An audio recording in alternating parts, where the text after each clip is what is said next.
This podcast is brought to you in part by Dragon Shield. Use code PLAYTOWIN5 at the affiliate link down below for 5% off to help support the show.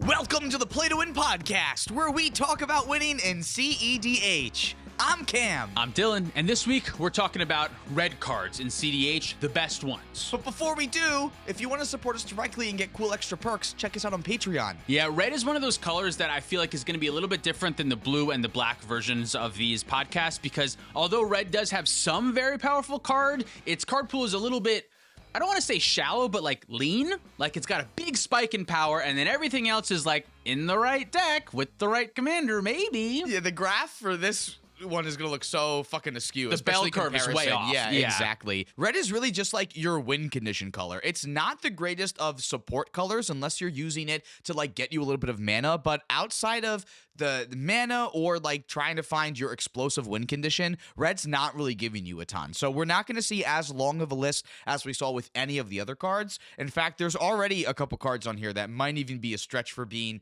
in consideration of like the best cards in the format. All right, yeah, let's get right into it. Let's talk about them. All right, well, let's start off with a classic then. How does that sound? I love that. Let's start off with Lightning Bolt. We all know Lightning Bolt. It's a 1 red for a 3 damage instant spell. That's a way to say what it does. Sure. We don't have to talk too much about Bolt. In other formats, in the past specifically, Lightning Bolt has been, I don't know if like the crux of the format, but just like the main focal point in a lot of ways of the format. In cEDH, and especially in the year 2024, Lightning Bolt has lost a little bit of its favor. I don't even know if it's in the top 5 single target removal spells in our format. It's probably under that. It's a solid card. I'd probably give it like a 3.5 in cEDH right now. It's going to see play in certain decks, but definitely not all decks. I think 3.5 is actually a really good spot for it. Once I'm leaving my monocolor, my mono red, and my 2-color red atmosphere, the only time that I really want to play it in 4+ colors is if I have a way to loop Eternal Witness with like a meal and Docside, and then that way I have a way to win the game without needing my commander as my infinite mana source. But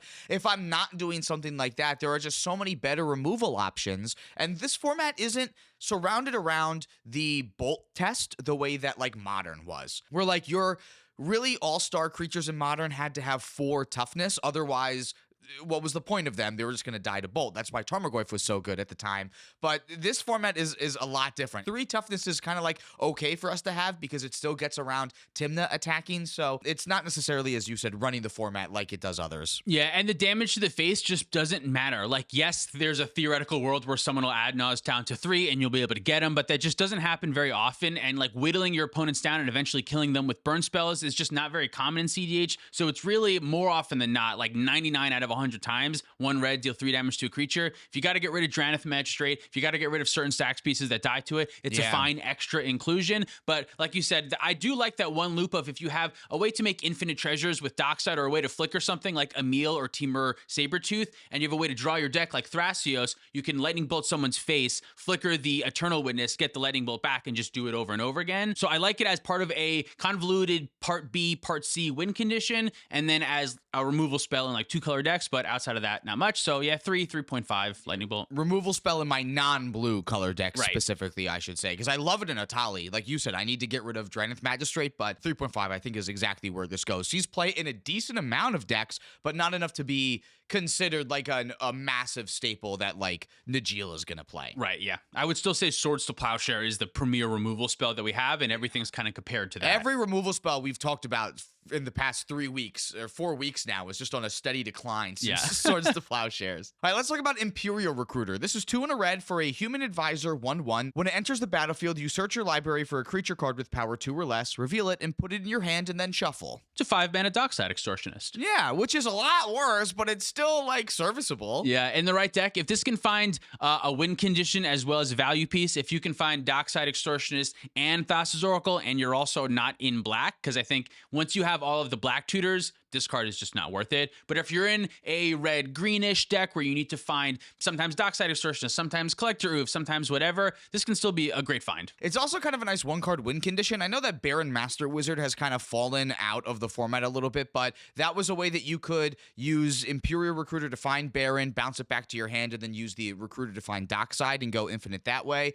But it can also be used to help you find Kiki-Jiki lines. Kiki-Jiki can copy the Imperial Recruiter and let you go find Felidar Guardian. Or Village Bellring or whatever the fuck you want to go find. So Mana intensive is the issue with that line normally. You're paying 6, 7, more than that, like 8, 9 mana to pull off that combo. just for like the Kiki Jiki right there alone. So it does take a lot. That being said, it is a 3.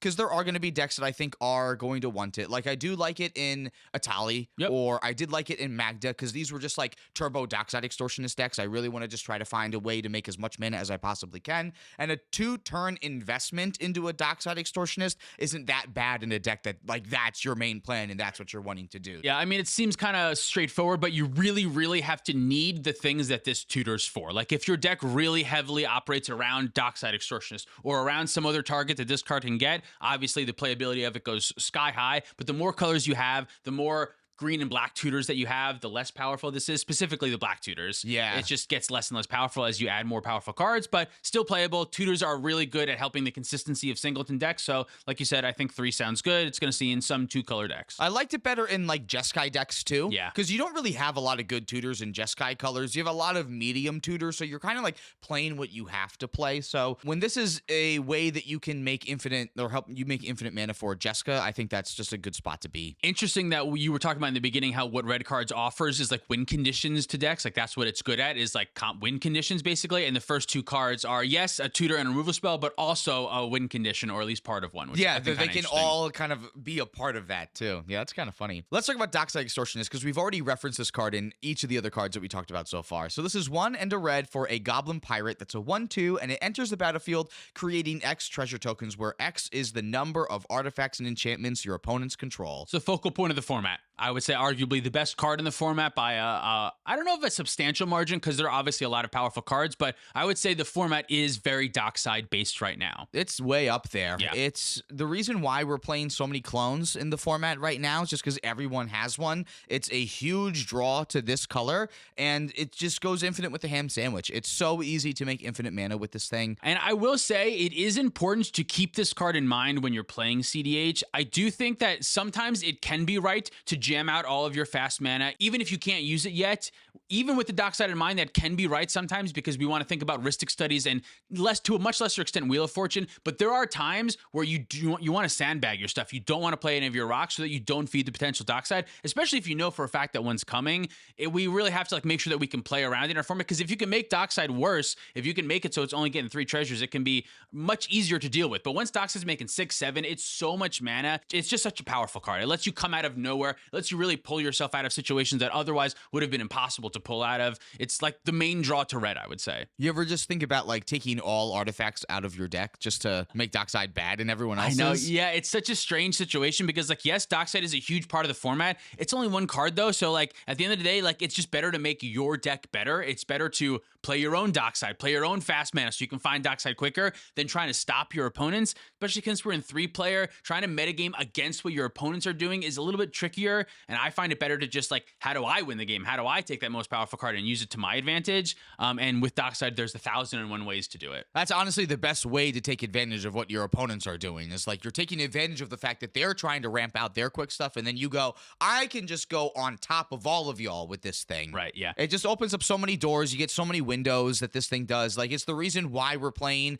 Imperial Recruiter at all. Right, yeah, definitely. And the reason why we're playing Phantasmal Image, I would say. I honestly don't think Fimage would see play in nearly as many decks if Dockside wasn't around. I think Gilded Drake would be a much more powerful card, but the potential upside of being able to clone a Dockside rather than like Gilded Drake a Dockside, which does nothing, is just so huge. I feel like it's necessary to play the clones. So this is a 5, right? Like, there's 5, no world that Dockside is getting cut from a red deck. Yeah, I truly don't think there's any deck that should not be playing Dockside. Even if you're playing Collect Your Oof and all of the other artifact haters, doesn't matter. You should still play Dockside so you can play those artifact hate pieces earlier. After. Yeah, exactly. You play them after you Dockside and already use your treasures for value. Yeah, so. It's just the upside's too high. It's too powerful of a card. I don't think there's any deck that should not play this if you're playing red. Our next card is Jessas Will. This is 2 and a red for a sorcery that says choose one. If you control your commander as you cast the spell, you may choose both. You can either add red mana to your mana pool for each card in target opponent's hand, or you can exile the top 3 cards of your library, and you can play them this turn, or both if you control the commander. Jessas Will is such a high ceiling card also, super powerful. If your commander is 2 mana or less, sometimes even if it's 3 mana, it can be fine. And also if you're planning on doing stormish things, I think you have to really want to be playing multiple spells in a turn and have like several ways to use that extra red mana. If you meet all of those requirements and if you check those boxes, Jessas Will is an incredible card. It can be like one of the best cards in your deck. It is one of the best things you can do in Kraken Sakashima. Absolutely. That was the main one that I was going to bring up, is in Kraken Sakashima is effectively a win condition. You're going to make 40 mana and exile a top 10 cards of your deck. It's going to be insane. It's going to feel like a Mind's Desire in Kraken Sakashima sometimes, which is a very powerful card. It really is, yeah. I also really like it in the really expensive red commander decks that don't even care about getting both sides of it. Like, it's upside if you get both sides of it, but Goto only cares about the red mana side. Half the time, Atali only cares about the red mana side. So, like, it can be like the most busted seething song in the universe if it needs to be. Yeah, I guess that's true. So not only do you have, like, you don't need to just have a cheap mana. Like I said, I was recommending a 2 mana commander for this, which I do recommend. But also, if you have like a 6 or 7 mana commander, I think it's also good there. Like you said, like if it's just Seething Song and you can just pay 3 mana to then put your Italian to play, yes, that is excellent. But where I think this card is not quite as powerful, strangely enough, is in something like a mid-rangey blue farm list. Like, even though blue farm is a powerful deck and probably could use this spell effectively, and I'm sure there are blue farm pilots that do, more often than not, what you're doing with blue farm is mid-rangey stuff. You don't need to explode. You don't need to make 7 mana out of nowhere. I mean, sometimes on the breach turn, it probably would be nice, but this is least powerful in decks like those, and most powerful in decks like Rograk and Thrasios, and then Atali and stuff like that. And Obnixilis, Captive Kingpin, can use this card a lot better than even like a Kenrith deck or something. Because a lot of times, that red mana is like the last color you want. Yes. Like, if it made any other color almost, I would be much happier with that, because like all these other value commanders just need some other color to be able to actually like activate their ability or like cast any of the impactful spells they need to. Half of these decks that are plain red are only playing 3 or 4 cards, and if Jessas Will is one of them, like, it's just basically colorless mana you're giving yourself. I'd probably give Jessas Will like a 4. It is a very powerful card in the right decks. It just doesn't see play in all of the decks, so it's a little bit lower than that. Maybe it's a 4.5. I don't know, 4.5. Let's what do you split think? the difference and give it like a 4.25, somewhere in the middle of 4.5 and a 4, because I think that its power level in the decks that it is really good in, like, it's enough to kind of skyrocket this above the 4 level. Like, it's just super impactful. I love even like when there's a Mystic Remora in play, you target the Mystic Remora player, and then like, oh, I'm feeding them extra cards, but like, I'm gonna get to use that extra mana because I have Defense Grid or like a Silence that was on the stack, and it doesn't even matter anymore. Yeah, that's a great point. It being particularly good into Rhystic Study, Mystic Remora type of things, just because you make so much red mana, and then that can help you pay for the rest of your Rhystic Study triggers if you're going off on like a Stormish turn. Do you know what I mean? You just pay him that one, and then you make 15 mana, and then, all right, Underworld Breach, I'll pay for the Rhystic Study. Everything that you cast, you can pay for that Rhystic Study now. Yeah, so I kind of like 4.25 for Jessas Will. Lock it in. Let's get another really insanely powerful one over with then, shall we? Underworld Breach is 1 and a red enchantment that says each non-land card in your graveyard has escape. The escape cost is equal to the card's mana value plus exiling 3 other cards from your graveyard. At the beginning of the end step, sacrifice Underworld Breach. Yep, this is another one that is a core focal point of win conditions in our format. All of the cards so far have been potentially part of win conditions, right? Every single one of those cards, which is kind of interesting. We don't have to spend too much time on Breach, strongest card in the format. We just said Dockside was. Breach is probably right there with it, tied. With Brain Freeze, Lion's Eye Diamond, you can mill all of your opponents out, mill yourself out, and cast Thassa's Oracle. There's 100 different ways to abuse Underworld Breach. Sometimes it's just regrowth. More often than not, it's win the game. It's a very powerful card, and I think one of the main reasons why some of our counter spells and removal spells have shifted more toward being enchantment focused. Swan Song is obviously a very powerful card, but in our format, it's even more powerful because it can counter Underworld Breach and stuff like that. There's not much more to say about that. It's a 5 out of 5. It's incredible. It is the second best win condition in the format, in my opinion, just underneath Thassa's Oracle Demonic Consultation. And it's part of that win condition. It can mill so that you can cast the Thassa's Oracle. Exactly, right? yeah. So, and you only need to be in the blue-red color combination for Underworld Breach to be busted. And even then, you don't don't even have to, because you can just play Grinding Station, and as long as you have enough cards in your graveyard, that will allow you to, kind of be its own brain freeze and get through the rest of your library so that you can set up your Dualcaster Mage combo then, I guess. And Intuition is also a card that we probably should bring up alongside Underworld Breach, because Intuition, being able to find Savine's Reclamation, Underworld Breach, and Lion's Eye Diamond can allow you to set up that win with only as few as like 6 to 9 cards in your graveyard if you have enough mana. It's a very main point of our format. It's like, it is the metagame, I would say. Yeah, definitely. It's the card that single-handedly pushed Yawgmoth's Will basically out of the format. It's the reason why we're playing Sans green decks instead of Sans red decks. For a while, Thrasios Tymna was like the deck of decks. It was the best cards in the format. But now that Dockside and Underworld Breach exist, Tymna and Crom is the best deck in the format. And I really do think Dockside and Underworld Breach are like the sole reason why that is. I think if those cards didn't exist, we would also be playing Thrasios Tymna. Yeah, especially because like green doesn't really add anything to what you want to be doing with Underworld Breach. So it makes sense that you would move away from that color and keep in white. That gives you more of the protection, especially now with Savine's Reclamation, and then Silence Grandabal, Ranger Captain and shit like they're that. They're really good into that Underworld Breach, because your Underworld Breach win, it's difficult to, if it gets stopped, if it gets destroyed, if you get your graveyard exiled in response to it, you have to exile at the end of turn, so you can whiff pretty easily. So those white protection spells are extra careful. Exactly. Helpful? Now, initially, I want to give this card a 5, just because like we gave Thassa's Oracle a 5, but I know we were kind of talking a little bit before the podcast that like maybe this can't be a 5, because if you think about like all of the Kiki Jiki survival of the fittest space like Naya decks, they're not running Underworld Breach. I mean, I'm not running it in a Tali, but I think that's wrong. I feel like I kind of actually want it in a Tali, but there's I don't know, there's actually a decent amount of red decks that are slower that don't want Underworld Breach. Thrasios Brews, even like Dawnwaker decks weren't playing Underworld Breach as part of their 4-card red card package. Yeah, I guess maybe there's a world where we give it a 4.9, and maybe Thassa's Oracle deserved a 4.9 for the same reason that it doesn't actually go in every single deck, but it still is arguably one of, if not the most strong thing to do.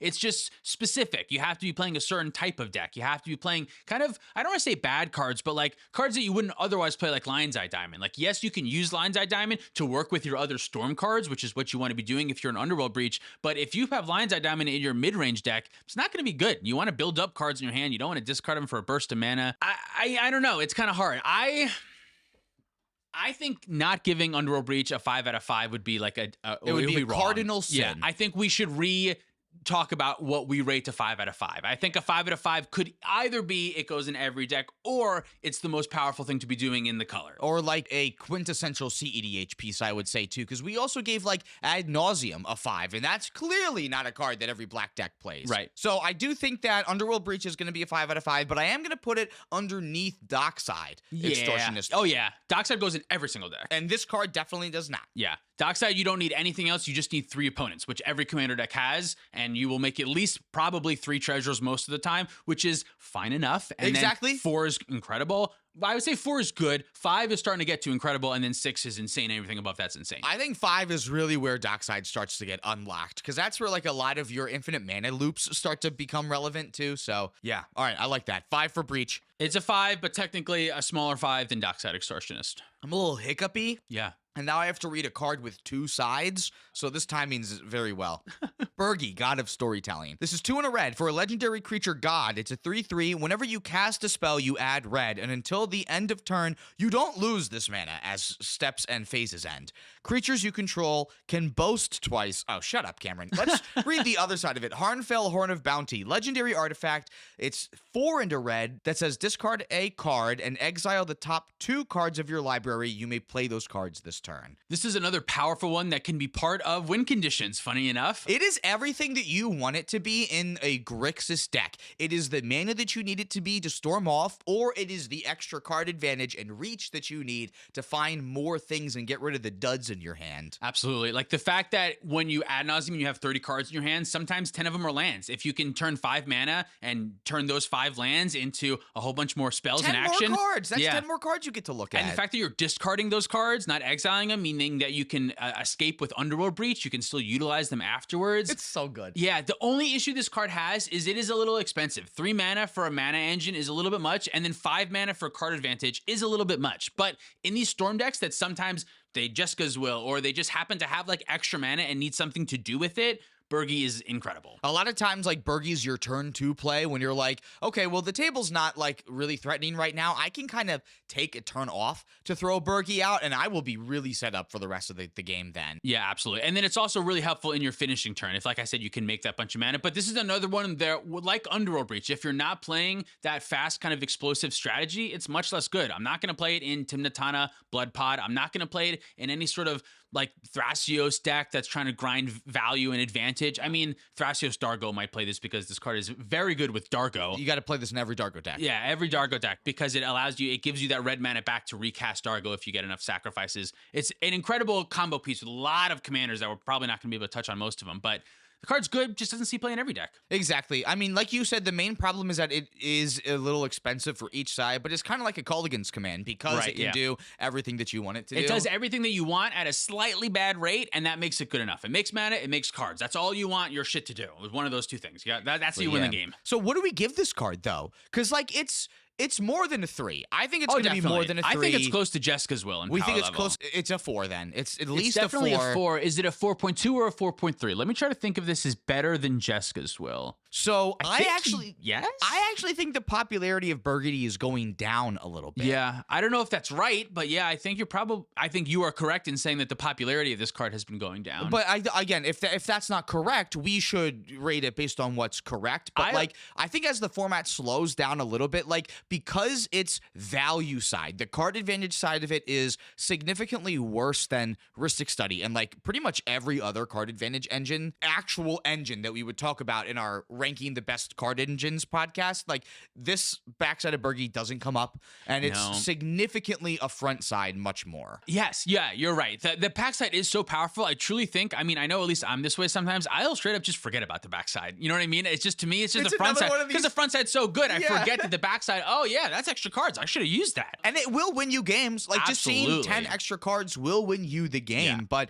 like, not being able to actually draw those cards. Like, you're not drawing them, you have to use them then. So if you have an unlucky set of flips and you go, oh shit, well, there's my Twin Flame and my Dualcaster Mage is still in my deck, and now I'm never going to be able to use this combo as a way to win the game. I mean, it's the same as Jessica's Will. Sometimes that happens where you flip over a card off Jessica's Will that you weren't ready to see, and you go, fuck, now that's exiled and I can't actually do anything with it. Like, yeah, that's it's true. Remarkably close. The only reason why at first I rated it slightly higher than Jessica's Will is, like you said, you can just jam this on turn 1 or 2 off of a Mana Crypt or something, and it's at least a 3/3 blocker. It's going to stop the Timna beats. It's going to at least buy you maybe a turn or two. Funnily enough, it's always the biggest thing in play when you play it. 3/3s are big. It's big in the metagame. So the fact that you can jam this when you have nothing going on, whereas Jessica's Will, you can't really just jam it. You know what I mean? You have to have something to do with that mana. You have to have some kind of a game plan. You have to have already built up some resources, whereas Bergie, that's not always the case. I didn't think we would get it to this point in this podcast, but I think that Bergie might actually be a little bit better than Jessica's Will. I think like 4.3.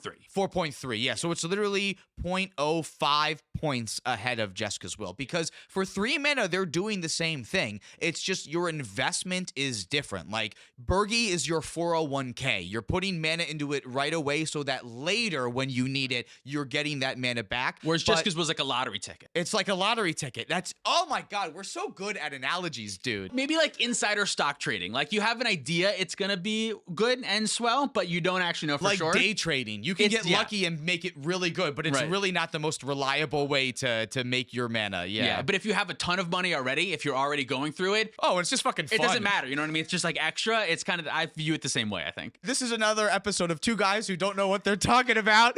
This is stocks, right? Yeah, Jessica's Will is stocks. Let's talk about a card that can lose you the game and win you the game. Final Fortune is 2 red for an instant that says take an extra turn after this one, but at the end of that turn, you lose the game. It's an instant. Did you say that? I did say it's an instant. Very important part of this card. It is, because the other 2 that do the same effect that are sorcery speed, we're not even talking about today, because that's how frequently less they're played versus Final Fortune. Yeah, Final Fortune being able to be paired with Necropotence. After you pay all that life, you can go to your end step. You have a moment where all those cards are in your hand before you go to discard. If you have enough mana to Final Fortune right then, you can sculpt a perfect 7 and go right to your next turn. Your opponents don't have a chance to do anything, and hopefully you can win the game there. That's this card's main purpose. It can also be helpful to sneak in a turn in between 2 other players. You pass the turn because you think everyone's holding up blue, because the blue player behind you was the one that's doing it. They tap out on their end step. You sneak in an extra turn before the other player untaps and goes through their win, and perhaps you can get a win in there. I've never been able to get that to work. No, but that's the dream. That's the whole situation. That's what you're hoping for, right? The fact that you can do it. Like, the fact that this card creates windows where windows shouldn't be. It's just smashing holes in your walls all the time. It opens up so many more... that's the same thing I was just saying.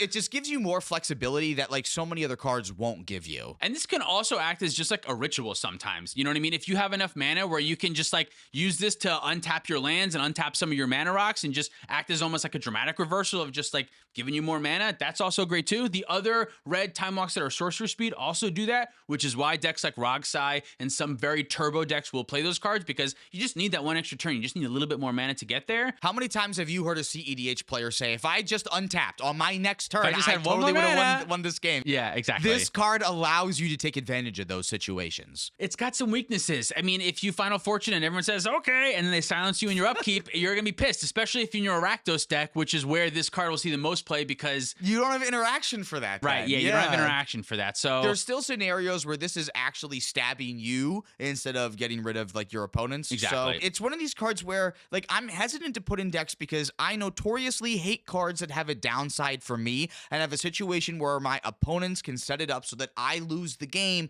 because of a spell that I cast. I hate that feeling. I don't like those cards. However, it is impossible to deny that the upside that Final Fortune has just still allows it to be worth that chance, right? Like, you run enough other cards in your deck that you can take those risks. You play blue so that you can counter the silence when they upkeep it on you, right? Like, if you can set up scenarios where this is going to be timed well, this is going to be your favorite card. Yeah, absolutely. I couldn't agree more. But it doesn't go in every deck. I think it doesn't go in a lot of decks. I've seen recently there is like a push. There's two different camps. I've seen this card see more play, and even in things like Najeela as like a backup way to get in an extra attack. Also, Najeela is kind of a storm deck. Maybe it should see a little bit more play in those type of decks. I don't really know. I think it's like a 3-5. I was maybe going to give it a 4. A 4? Actually. Okay. Yeah, just because there are more and more decks that are wanting it. I think that the increasing popularity of Necropotence, now that Born Upon the Wind is also in the format, gives Grixis decks like another good way that's not Peer into the Abyss to be winning the game off of drawing a huge portion of your deck. And I think that these kind of investments into Necropotence, Final Fortune, and Born Upon a Wind are paying off a lot more than they used to when it was like Shimmermere Necropotence instead. Yeah, I agree. Yeah, it's just an easier way to win. It works well with a lot of powerful cards. Yeah, I don't know about 4, though. What do we have at 3.5 right now? I have Lightning Bolt at 3.5. It's stronger than Lightning Bolt and does, like, things for you that Lightning Bolt can't do. Maybe 3.7. Less replaceable than Lightning Bolt, I think, too. I'm I fine think... giving it 3.7. Let's stay on the Fortune theme and talk about Wheel of Fortune. Wheel of Fortune. 2 and a red for a sorcery that says each player discards their hand and draws 7 cards. Yeah, Wheel of Fortune is a classic powerhouse of Magic the Gathering. This is another one that we don't have to spend a ton of time on, but it's great with Underworld Breach. It's great at refilling your hand and once you've dumped it all out. The bad part in multiplayer is you have 3 opponents, not just 1. So you're really doling out 21 cards to your 7, so the rate really isn't quite there. Even if you empty your hand and fill up from 0 to 7, your opponents are still going up on cards too. It's more helpful if you have protection alongside of it, if you play the silence first and then wheel. It's more helpful if you know your opponents don't have anything. If you have a Narset Parter of Veils in play, it's more helpful, right? Like, there's synergy pieces that work very well with this, but we've talked a lot about wheels on the channel. You know, you can't just kind of blindly, willy-nilly throw them out there. I think wheel is great if you're turn 1 on the play or maybe second in turn order and the other players of the deck haven't mulligan super low and you can give them kind of maybe a questionable 7. The issue is a lot of cEDH players mulligan kind of aggressively. So if they go down to 3 and then you bring them up to 7, that can be really bad, especially if they went before you in turn order. Like, if they get to untap with their mana before you get to, that can be really bad. Even still, it can be good to mess up your opponents then, and then it can also be good in your combo turn later on if you combo with a Narset or a Notion Thief, or even with just Underworld Breach and just get to go through your entire deck. It can be good there.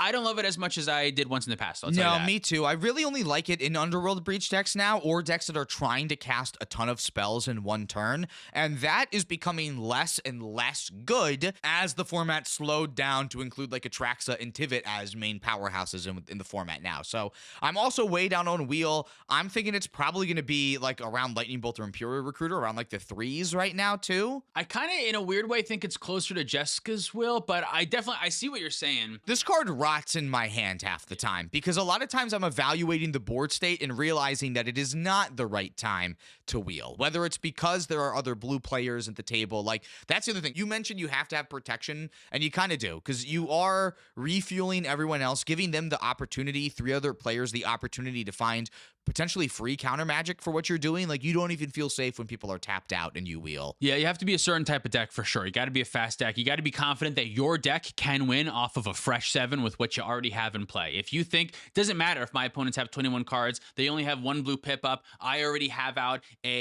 some sort of protection, you know what I mean, a permanent that's stopping my opponents from doing something, or you just like have enough going on. Maybe you've already cast the Underworld Breach, or you're already in the middle of your combo. I think it can be fine to kind of just like hope to go for it. But yeah, I see what you're saying. What do we just give a 3.7 to? Yeah, is it better than Final Fortune? I think it's better than Final Fortune. Probably, right? It doesn't say lose the game on Yeah, it. they both can rot in your hand, but they both can win you the game. So I would say like a 3.9, I want to say. All right, I'll give it a 3.9. I'm into that. What are we talking about next? I feel like we're almost done with the cards. There's a couple left. How many are left? 1, 2, 3, 4, 5, 6. 6, technically 7 cards, but 2 of them we're going to talk about at the same time. Let's move into the mana section of the podcast. This is another good reason to be in red. We already talked about Docside Extortionist, but Rite of Flame is pretty good too, I think. Rite of Flame's close. Yeah, I mean, it's a 1 mana red sorcery that adds 2 red mana to your mana pool, and then you add 1 red to your mana pool for each card named Rite of Flame in each graveyard. Have you ever gotten that off an opponent's graveyard? No, I tweeted me about neither. this like 2 years ago, and Really? I still haven't gotten Still it haven't. off. It's never been a dark ritual for me. Rite of Flame's okay. If you need to cast Underworld Breach or Dockside Extortionist off of 1 red mana after your Ad Nauseam, that's the sweet spot for this card. I want to Ad Naus, I want to leave 1 red open, and hopefully I find Rite of Flame so that I can Rite of Flame into Dockside and go from there, or Rite of Flame into Underworld Breach and go from there. It's really helpful in those specific situations. Outside of that, I don't know. I think that this card is like a Lotus Petal. This is another red Lotus Petal, basically, and I'm not cutting Lotus Petal in any deck that's not playing Collector Oof. Yeah. So I kind of have always liked Rite of Flame in my red decks. But I think you have to be playing one of or both of those cards that I just mentioned, and you will be since you're playing red. You're probably playing those anyway. That you have a good point, because in Thrasios Brews, you were not playing Underworld Breach, and you did not need Rite of Flame. Like, there are decks that want more permanent-based mana sources. Yeah, I think not being able to store the mana like what Lotus Petal can do, where you can get it out early and then use it later, that makes it obviously a little bit worse. But maybe that's a trade-off, though, too, because we were talking about how maybe you don't want to just jam out artifacts because of other Docksides, too. So, like, it has that upside, but it also has the downside of, like, you can't get it ahead of a Rhystic Study or Mystic Remora. Like, it's always going to feed that card, too. I evaluate this card pretty close to, like, Imperial Recruiter, honestly. It's somewhere around 3.1 or 2, something like that. I'll give it a 3.1. It'll slightly edge out Imperial Recruiter, but this card, there's a lot of times, too, where you're like, man, if I only had 1 more mana, I'll be good. Final Fortune and the extra turn red spells are another good reason to want to play Rite of Flame, because this can easily help cast them, stuff like that. You want to use that double red mana. You want to use that 2 red pips for this one to be good. Yeah, so if you're a little bit heavier red, this one's going to be great too. Simian Spirit Guide is next. This is 2 and a red for an Ape Spirit 2/2. That's all irrelevant because it just says exile it from your hand to make a red mana. This one is closer to Lotus Petal, I think, and a very powerful card. This is even better than Lotus Petal half the time. Yeah. It doesn't get shut off by Collector Oof or get turned in sideways by Manglehorn or anything like that. Or feed anything in play either too. It's just an absolutely free effect that you have. Yeah, I don't play it in Blood Pod currently because I don't have a ton of ways to use that red mana. I think that might be wrong-ish. It's more of an explosive card. Yeah. Like, if you're not trying to do a ton in one turn, then I understand why you don't want it. Because it is a card. Yeah. Like, it is a full card for something like this. And if you're worried about losing that advantage and not being able to make it up, I can totally understand why you don't want something like this. I dance back and forth on that because, like, individual high card quality can be something that's really powerful for mid-range and slower controlling decks. You just want each of your cards to represent a lot of stuff. And Simian Spirit Guide representing just mana is kind of putting you down cards in order to play your things. Especially if something happens to your thing that you use the mana on. Yeah, but I'm starting to wonder with like decks like Tymna, where like if I can Simian Spirit Guide into an early Tymna and gain the card advantage back, maybe that's still okay. Maybe I just want to be getting on the board faster. So I go back and forth between like my 60 card mindset of just like Simian Spirit Guide does not belong in mid-range decks to my commander mindset of just like anything I can do to get faster is better because my engines will claw me back into the game. So as long as I can get the engines in play quicker, it doesn't matter. I'll gain that advantage back. I go back and forth on these mindsets. I'm not sure. I feel that because this is a time where like I feel like if you want it for turn 1 Tymna, it's unfortunate that this is the color of mana that it makes. And there's so many other like this doesn't help you cast Esper Sentinel. It's a great thing when I want to be trying to ad nauseum and really power out like super big Atalis and stuff like that. But anytime again, I want a more permanent based mana in like a Thrasios deck or something like that. I'm not interested in Simian Spirit Guide. Yeah, I do think Elvish Spirit Guide is a little bit better. Is that even right? Hard disagree because the decks that are in green typically will want more permanent based ways to make mana and more reusable ways to make mana as opposed to that quick little burst. I think you're right. I think Simian Spirit Guide is better. I'm just trying to figure out because like it being red mana is a downside because the red mana sometimes is not helpful. You know what I mean? You need it to be blue mana. Can you imagine if there was a blue Simian Spirit Guide? It would be incredible. It would be nuts. Or you need to be like your second black or like, oh, I need to beseech the mirror. This needs to be my third black source. Yes. It would be better if it were blue and black, obviously. But Simian Spirit Guide's still very powerful. Better than Rite of Flame for sure. Better than Rite of Flame for sure. Better than Lightning Bolt? Absolutely. Yeah. What about Final Fortune? Better than Final Fortune, I think. Better than Wheel of Fortune? What's next after Wheel of Fortune? Jessica's Will. It's lower than that. Okay. So I would say I think it's between Wheel of Fortune and Jessica's Will, though. What if we just give it a 4? I think it's a 4. It's a straight up 4. It's a 4. It's very powerful in the right deck, not in every deck, but in a lot of decks, and more decks than you would think. I would say it doesn't have to be a turbo deck. I definitely agree with Whereas that. I feel Rite of Flame does for some reason, just because Rite of Flame's a spell, so you're more committed. It not being a spell is also very helpful. Like Rite of Flame works well because you can use it with your Underworld Breach. Like this ape won't let you help escape cards with your Underworld Breach later, right? Like it's exiling itself. So I can see situations where they're like both better than the other one, but the decks that want the one probably want the other. Like you probably don't go home without either of them if you're sleeving up one. I think if you're playing Rite of Flame, you're definitely playing Simian Spirit Guide, but if you're playing Simian Spirit Guide, you're not necessarily playing Rite of Flame. Okay, I think that's fair. Right? I think that's fair. I think those are probably smaller windows. Small. Absolutely. Smaller. But I would cut Rite of Flame before Simian Spirit Guide, just because 0 to 1 is better than 1 to 2. Absolutely correct. Yeah, absolutely correct. When you don't need a springboard into it. Yeah, exactly. But their Venn diagrams still are almost 4, powerful card, played a lot. Cool. Moving on. Ragavan Nimble Pilferer is 1 red for a legendary creature monkey pirate. It's a 2/1, and when it deals combat damage to a player, you create a treasure token and exile the top card of that player's library. Until end of turn, you can cast that card, and it also has dash for 1 in a red. This card is much more powerful in 60 card than it is in our format, but I think it's still a great card in our format. In decks that don't have actual card advantage in the command zone, I will pretend like this is a value engine. It's like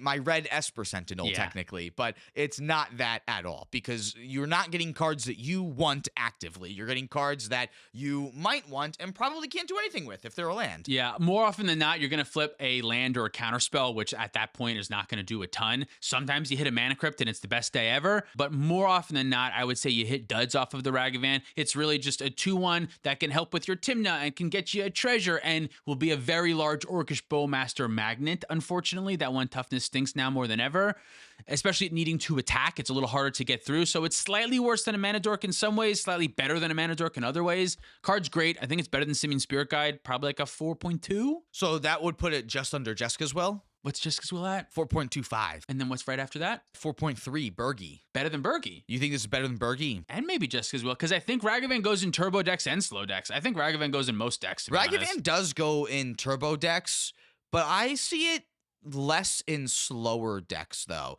Like, Thrasios doesn't play Ragavan. Is that true? Yeah. Like, it works well with Tymna. Like, it would work better in Blue Farm because you can get the Tymna triggers. But if you're not playing Tymna, like, then it starts to get a little bit worse. Because it does get really hard to get in with your Ragavan at a certain point in the game. Like, it gets really, really good in the early game. But then you're finding it a lot harder to get in after people start to play, like, their 1/4s and shit. I guess it kind of depends on your pod a lot. There's normally one player at the pod that's open a lot of the times. But I see what you mean. It does get, as the board gets clogged up, this card does get worse and worse. It's got to connect. It can't do anything if it can't connect, which Birds of Paradise can always do something. Yeah. If anyone's playing Forbidden Orchard, this card stinks. Oh, yeah. So it's not even like just Orcish Bowmaster that makes this card a little bit worse than it was pre-Bowmaster. Like, there's other things that people are doing that are actively hurting your Ragavan from getting in. I think I have recently taken out the Collector Roofs and put in the Ragavans in my Blood Pod list. So in both of my red decks, I'm playing Ragavan,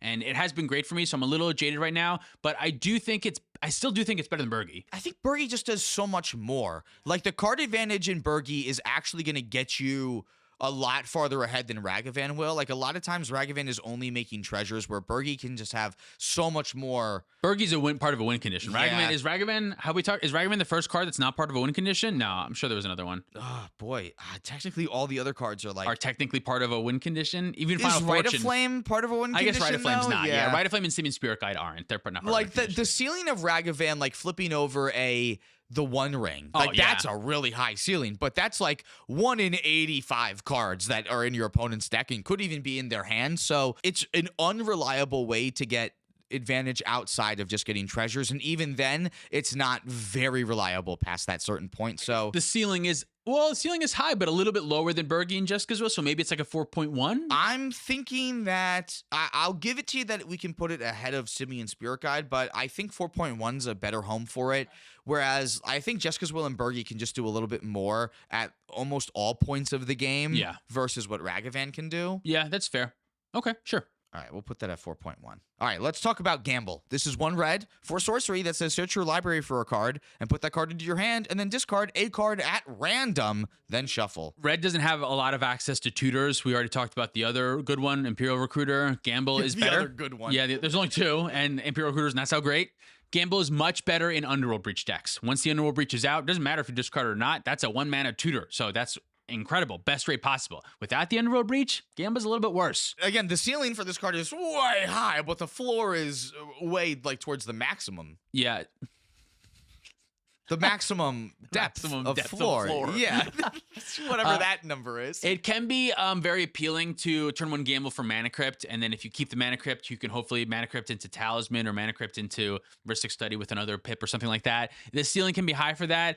A lot of times this is going to be referred to as the Red Entomb, because this is just going to take a card from your library and you're going to fucking discard exactly that card, or the payoff that the Mana Crypt was going to go into or something like that. The odds often aren't super great, especially once you had to play a couple of cards first. Once you're down to 3 cards, Gamble starts getting real bad. What's the threshold for you that when you go like, oh, I can't gamble at this point anymore? Depends on the game state. I don't know. Like in the dark on turn 1 where I'm like gambling for Mana Crypt, I don't think I would do it if the gamble revealed 4 cards, but I would for 5. Like if I gambled and then it was 1 out of 5, I would do that gamble for a Mana Crypt. So that's 20% that I'll discard has it. to be turn 1 in that case. Yeah. Then to do this turn 1, you have to go land gamble. That puts you down to 6.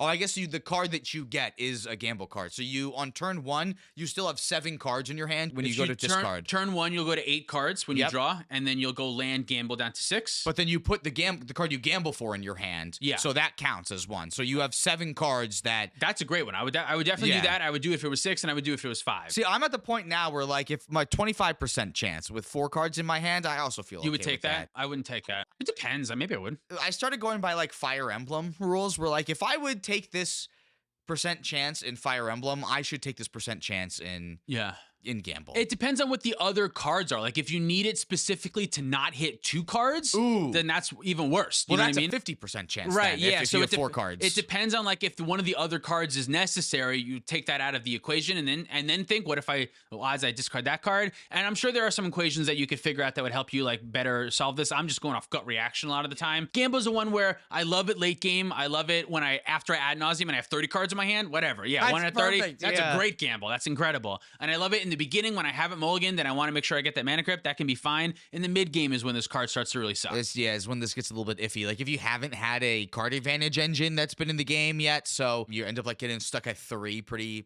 much. And when you're at the 33%, I'm a little iffy on just using it then. I still think that this is somewhere around Rite of Flame power, where if you're playing Underworld Breach and Ad Nauseam, Gamble's great. If you're not playing those cards, Gamble's much worse. So I would rate it probably around a 4, 4.1, somewhere in that ballpark. Okay, that's a little bit closer to Simeon Spirit Guide Ragavan up there. Isn't Rite of Flame a 4? Rite of Flame's a 3.1 we gave it. 3.1? 3.1. Where the fuck was I? Okay. Dude, you blacked out for it. What did we give a 4? Ragavan was a 4? Simeon Spirit Guide is a 4. Ragavan's a 4.1. And we gave Rite of Flame a 3.1? Yeah. Okay, whatever. I think Gamble is somewhere around Rite of Flame, so. All right, so it's going to be down. See, I don't know. What's higher than Rite of Flame? Lightning Bolt's higher than Rite of Flame. I guess it's better than that. I think it's better than Lightning Bolt. I think it might even be better than Final Fortune, which we have at a 3.7. Yeah, it's very close to those cards. Maybe I think this card is better than it actually is. Maybe you're right. Maybe now that I'm thinking about it, maybe they should be down at like 3.1 or 3.2 or something like that. Like, I think it is better than Rite of Flame. It's so hard to actually like rate these things. Based on so many things, it's hard to evaluate. But this is another one of those cards that like has a downside, that like you could be spending 1 mana to put 2 of your best cards in your graveyard. Yeah. Like, that could be something that you're actively doing when you cast this. So. Realistically, I think probably Simeon Spirit Guide and Rite of Flame should be closer. Looking back now, Rite of Flame should be better than what I gave it. It should probably be close to like a 3.4 or something, because it's closer to Lightning Bolt than it is to other stuff. Well, that honestly wouldn't change it anywhere on the list. Okay, like, you would change it from 3.1 to 3.4. Yeah, it doesn't move it up anywhere. doesn't actually move it. Yeah. What do you give Gamble? I'm going to lock in at like a 3.6. I think it's a little bit better than Lightning Bolt. You know what? I'm sick of talking about Gamble, so I'm just going to go with a 3.6, and it's got its own little spot. Playing Breach and ad nauseum, play Gamble. Otherwise, question it. Cool. We're going to talk about Red Elemental Blast and Pyroblast next. So they're both 1 mana instants that let you either counter a blue spell or destroy a blue permanent. Yeah, I always forget the difference. I think Pyroblast, you can target anything and it just won't do it. And then Red Elemental Blast has to be the target. Correct. Yeah, so Pyroblast specifically says counter target spell if it's blue. So yeah. If you go to change the target of Pyroblast, you can have it target whatever you want. It just might not destroy or counter the thing because it's not blue. Which is helpful with Deflecting SWAT. What I've started to do more recently now is if I'm only playing one of these effects, I'm only playing Red Elemental Blast because it makes it tougher. They have to target something else that's blue, so that way, especially if I'm playing a red-green deck, they have to hit someone else's piece if they want to interact with my spell, and it can't be something that like is hurting me actively. It's still getting rid of someone else's card. I think for a while Pyroblast was the favorite just because it could add to your storm count for no reason if you needed to. Now that's much less relevant, and Deflecting SWAT is something that you want to think about more. So I think Red Elemental Blast is a little bit better right now. Adding to your storm count sounds like a vintage thing, Dylan. I think it was taken from like Legacy and Vintage, but Yeah. like it didn't matter before Deflecting SWAT. There was no other thing to tell them apart, so like that was the only thing to give to Pyroblast. You know what I mean? When like if you're not redirecting stuff, it doesn't make a difference. Technically, Misdirection has been a card for a long time. Yeah, it just never was really seen play. I can understand how still before Deflecting SWAT that, upping your storm count was still something that you wanted to do. And I think Storm was a little bit more prevalent in the early days of cEDH or something, especially since it was a lot takeover from Legacy. But there's no Thassa's Oracle, right? So like, yeah. So, but now I think Red Elemental Blast is better. Also, is in beta and alpha, which is cool too. So, but either of the cards I think are better than Lightning Bolt, somewhere in that like high 3-point area, but maybe not a 4. Oh, because they work really well in counter wars. They do really good at protecting you. They're really good at removing like mass card draw effects that are in play, like Rhystic Study and stuff like that. I think that's their best part, is the fact that they can stop counter spells, and they can also stop Rhystic Study and Mystic Remora, and they can also counter Thassa's Oracle while it's on the stack, which is good. Now you want it to be able to do that. I think it's a very versatile cards that should probably see a little bit more play. The more I think about it, I think it's probably better than Bergie and Jessas Will, actually, because I play these cards in almost every red deck. Almost every red deck. At least one of whether them. I'm playing both of them or one of them. Like if I'm in 3 or more colors, I really only want one, especially if I'm in blue already. But if I'm not in blue, like this is the perfect thing to have. Yeah, if you're not in blue, this is a 5 out of 5. If you are in blue, this is like a 4.3 or 4. So maybe we cut the difference and maybe it's somewhere on a 4.5 or 6. I'm willing to give them a 4.5. Although I do think that their popularity is going to continue to go down just as we get more better interactive spells for other colors too. Like if you're not in red, like white's always getting more removal spell options. So like there's always going to be some more stuff that's going to be in competition with these spells. But like blue is, to me, always going going to be the color I need to look out for the most, and always the strongest color that I think is happening in a cEDH table. And because each blue deck has at least 20 blue cards in it, there's going to be so many targets for you to have that it's totally worth having. It's similar to some of the other, I don't want to say it's in the same vein as Final Fortune, but sometimes it can do nothing. Sometimes it can backfire. Sometimes there's no blue at your pod. That's going to suck, but that's not going to happen most often. More often than not, you're going to have a target with it, and it's going to be a decent one. If there's no blue in your pod, you're probably not playing against great decks. So you should be winning. So yeah. So just win the game instead. There you go. All right, we have one final card to talk about. This is Deflecting SWAT. This is 2 in a red for an instant, but it's free if you control a commander when you cast it. You can choose new targets for target spell or ability. That's what it says. You may choose new targets for target spell or ability. If you Deflecting SWAT a red elemental blast, you have to redirect it to something that is blue. So if there is nothing else blue that's on the stack or anything like that, you cannot do it, which is why Red Blast is better. You always need to change the target to a new legal target. Whereas if it's Pyroblast, you can redirect it to whatever. You can redirect a Pyroblast to the Deflecting SWAT, and then it'll fizzle. You do not have to announce the new target until this resolves. Yes. So use it as your political tool if you want it. You may need to reveal information for someone to let your Deflecting SWAT resolve, but don't just willy-nilly, as you're announcing that you're casting Deflecting SWAT, just say what you want to direct the target to. Yeah, that's huge too. If someone's abrupt decaying your heuristic study and you're planning on Deflecting SWAT it back to their heuristic study, you can just say cast Deflecting SWAT targeting your abrupt decay. You don't have to give any more information than that until they say it resolves. And then once it resolves, that's when you say, all right, it's going back to that other spell. And then it's too late. They can't respond to the Deflecting SWAT after that. They can to the abrupt decay, which I think are the words I took out of your mouth right there. But like after that, the Deflecting SWAT's gone. Yeah, they can still respond to the abrupt decay that's coming at their thing, but like Cam said, they can't respond to the Deflecting SWAT. Deflecting SWAT's great. It goes in most decks. Not every deck. There are some decks that aren't going to be able to get their commander out effectively enough where this is going to be free all the time, and this kind of has to be free, but it goes in a lot of decks. Oh, also, one thing that I want to mention with this one is this is really good against counter spells too. If someone is countering your spell, you can redirect the counter spell to your Deflecting SWAT, and then it'll just fizzle, because by the time the Deflecting SWAT resolves, it's no longer on the stack, so the counter spell can target the Deflecting SWAT, but the counter spell targeting your Deflecting SWAT will fizzle before it does anything. So it is helpful there. It is a little bit confusing. Let's also keep in mind too that it's also abilities. It's not just spells. So you can change a Orcish Bowmaster target that's going to your Esper Sentinel back at the Orcish Bowmaster, right? So like there's so much more utility that this card has when you first read it, and then like you see it in play and you go, oh my god, I didn't know this card could do that. Yeah, Peer into the Abyss is another huge one. Peer sees a little bit less play now, but a couple months ago, this card see a lot of play, and Deflecting SWAT was really good at redirecting that Peer into the Abyss to you, so they would lose life and you get to draw the cards. You really can good. redirect the Intuition target to someone else. Someone else? Yeah, the redirecting Intuition doesn't really do much. They still get it, but yeah, I guess you can. Maybe if someone else says, oh, I have a Veil of Summer. Yeah. This card's like a 4.9 in the right decks. Yeah. In most decks, it's going to be good. There are some decks that will not play it just because you have like a 5-mana commander and you're not going to be able to get it out. Name a deck. Name one deck that wouldn't play Deflecting SWAT. Because honestly, dude, it's First Sliver. Okay. First Sliver. First Sliver. Yeah. Okay. Any deck. Any meta deck.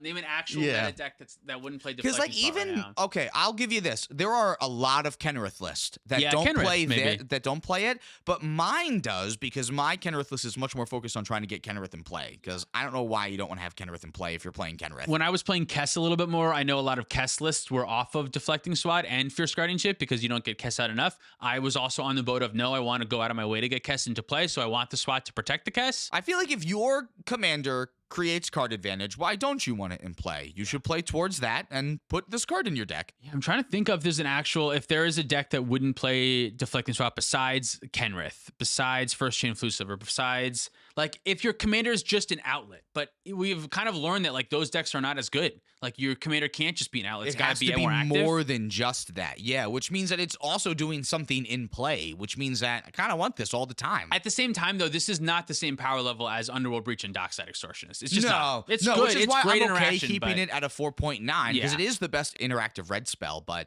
it's not winning you the game. Yeah, I would say, I feel confident this is a 4.9. I think this is very firmly the third strongest red card. Have we talked about any other? Is it the third? Right? It is. Yeah, I think it's very firmly the third card, but it's definitively not as good as Dockside and Underworld Breach for sure. No, definitely not.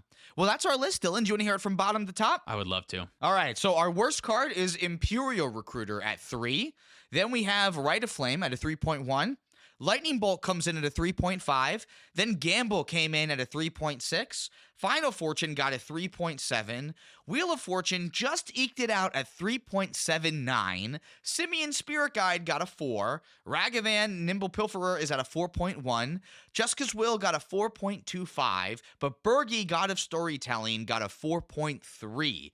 Red Elemental Blast and Pyroblast got a 4.5. Deflecting SWAT came in at 4.9. Underworld Breach got a perfect 5. And so did our number 1 red card, Docside Extortionist. So strange. I'm pretty sure for blue and for black, the whole top 10s were 5 out of 5s. Yeah, and now this time, this list is basically a top 10. I think that's pretty much right. Rite of Flame maybe should have been a little bit higher. Maybe Gamble should have also, but I think they're roughly like in the right places. They're roughly I think. the same thing. Yeah, I Depending. think so too. Like they're yeah, that's all I have to say about it. Cool. These are red cards. This is exactly how we thought this list would go. These are red cards in cEDH. Thank you for watching. See you next time. Thanks so much for watching. If you'd like to support us directly, you can do so on Patreon, like our $100 patrons. Kajo Alex, Sean in the Ice, Mark Cirillo, SoCal Acura, Stormageddon, Luke Cook, Demon of Rosgrees, Peter Stewart, Uncle Butch, Kawaja A. Hamid, Lauren Connell, and Baby G-Bus. If you'd like to support us, if you want to pick up any merch, you can do that at playtowinmtg.com. Humongous shout out to Dragon Shield. Thank you for supporting the show. Use code PlayToWin5 at our affiliate link down below for 5% off your order. Follow us on TikTok, Twitter, and Instagram for more content. Thank you for watching. See you next time. Boom. This is Luca Bristol, Nicholas Bowder, reacting for 3s instead of E's, Tyler Watson, Brian Barrington, Zachary Coulson, Tyler H, X, Tiger, The Tree, X, Mulcraft, Driving Crooner, Jabaha, Mace the Ace, Dalton Poteet, Hobo Ghost, Mitchell Shepard, Justin, Man Solo, Pedro, Jacob Depp, Michael Ballou, Jan Wildfang, Thomas Plato, and David Nelson.